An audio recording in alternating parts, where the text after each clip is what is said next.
Well, what we're doing in investment and what everybody is doing in investment is they're laying out money now to get more money back later on. Now, let's leave the market aspect of the asset out. I mean, when you buy a farm, you really aren't thinking about what the market on it's going to be tomorrow or next week or next month. You're thinking about how many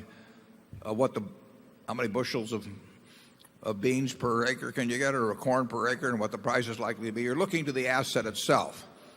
And in the case you lay out, the first question you'd have to make is, do I understand enough about this business so that the financial statements will tell me the information that's useful to me in making a judgment about what those future financial statements are going to look like?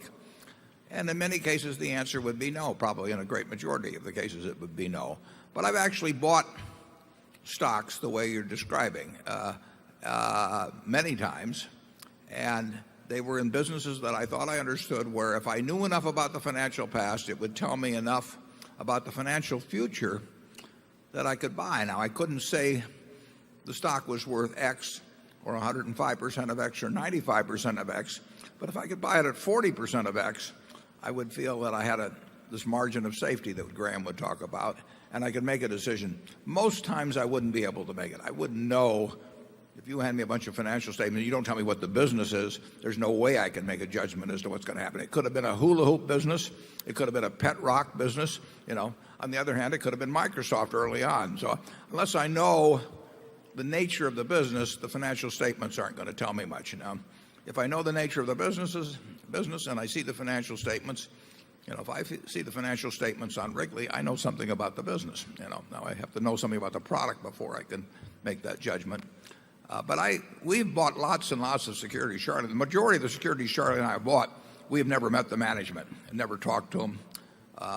But we have primarily worked off financial statements, our general understanding of business, and some specific understanding of the industry and the business we're buying. Charlie?